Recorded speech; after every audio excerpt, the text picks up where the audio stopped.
নমস্কার বন্ধুরা। এবার বাংলার মুর্শিদাবাদে তৈরি হতে যাচ্ছে একটা রাম মন্দির, যেটা সুকান্ত মজুমদার কিছুদিন আগেই বলেছেন। আপনারা এই তার বক্তব্য থেকে আপনারা অবশ্যই স্পষ্ট হতে পারবেন যে বাংলার কথায় রাম মন্দির হতে চলেছে। তো বাংলার মুর্শিদাবাদে একটা রাম মন্দির হতে চলেছে, যেহেতু এই হুমায়ুন কবির কিছুদিন আগেই দেখলেন যে একটি বাবরি মসজিদের ভিত্তি স্থাপন করেছে। তো তাকে সুকান্ত মজুমদারকে জিজ্ঞেস করা হয়েছিল যে আপনি কি ওই বাবরি মসজিদের বিপরীতে আপনি কি রাম মন্দির তৈরি করতে চাইছেন? তিনি স্পষ্টভাবে বলেছেন, এটা কোনো বাবরের দেশ নয়, কোনো হুমায়ুনের দেশ নয়, এটা হচ্ছে রামের দেশ। রামের দেশে রামের মূর্তি স্থাপন করা হবে, এবং এটাই কথা স্পষ্ট করেছেন যে বাবররা ছিল তাজখণ্ডের, সেই তাজখণ্ডে হুমায়ুন আর বাবরের যে মসজিদ বানা, কিন্তু এখানে কেন তৈরি করা হচ্ছে রাম মন্দিরের জায়গায়, অর্থাৎ মুর্শিদাবাদে? এইটা মুর্শিদাবাদ হচ্ছে একটা বর্ডার এলাকার ডিস্ট্রিক্ট, যেখানে এই বাবরি মসজিদের কারণে গোটাই বাংলা গোটাই ভারতের একটা শোরগোল পড়ে যেতে পারে। তাই সত্ত্বেও হুমায়ুন কবির এই মুর্শিদাবাদে একটি রাম মন্দির স্থাপন, এই মুর্শিদাবাদের বাবরি মসজিদ তৈরি করেছে।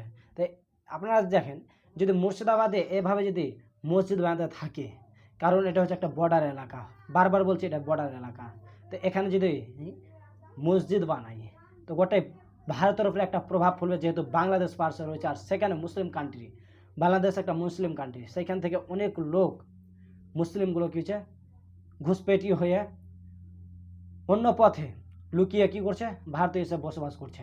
এরপরে ভারতের একটা বড় জায়গা, বড় বিপদ ঘটতে পারে।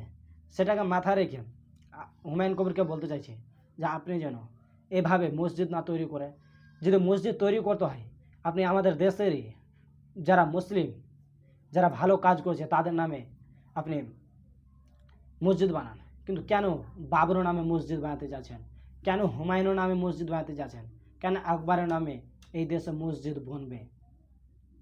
তারই পরিবর্তে সুকান্ত মজুমদার বলেছেন। তো আপনাদেরকে এই ভিডিওটা দেখাচ্ছি। এখন আমরা জায়গা পেয়ে গেছি, ছোট করে হলেও ওখানে রাম মন্দির হবে মুর্শিদাবাদে। আপনারা দেখে স্পষ্ট হতে পারবেন যে সুকান্ত মজুমদার তার একটা সাক্ষাৎকারে কীভাবে মিডিয়াকে, একটা সংবাদ মাধ্যমকে বলেছেন যে এটা হচ্ছে রামের দেশ, আর রামের দেশে যেখানে হবে সেখানেই একটা রাম মন্দির স্থাপন করা যাবে। এটা কোনো বাবর আর আকবরের দেশ নয়। তাই মুর্শিদাবাদের কোনো একটা জায়গাতে সুকান্ত মজুমদার বলেছে যে এখানে কিছুদিনের মধ্যেই একটা রাম মন্দিরের উপস্থাপন করা যাবে, যাতে মুসলিমরা বেশি রাম মন্দির স্থাপন করার কথা বলেছে। তো আপনারা এই ভিডিওটা দেখেন, কেমন লাগছে অবশ্যই শেয়ার করবেন, লাইক করবেন। তো বন্ধুগণ, এই ভিডিওটা দেখে কেমন লাগলো আপনাদের অবশ্যই লাইক আর শেয়ার কমেন্ট করে জানাতে ভুলবেন না অবশ্যই। তো আমার এই ছোট্ট একটা ইউটিউব চ্যানেল বাটুল মণ্ডলকে সাপোর্ট করেন, যেটা প্রতিদিনের নিউজ খবর পাওয়ার জন্য আপনাদের সাহায্য করবে। তো জয় হিন্দ, বন্দে মাতরম।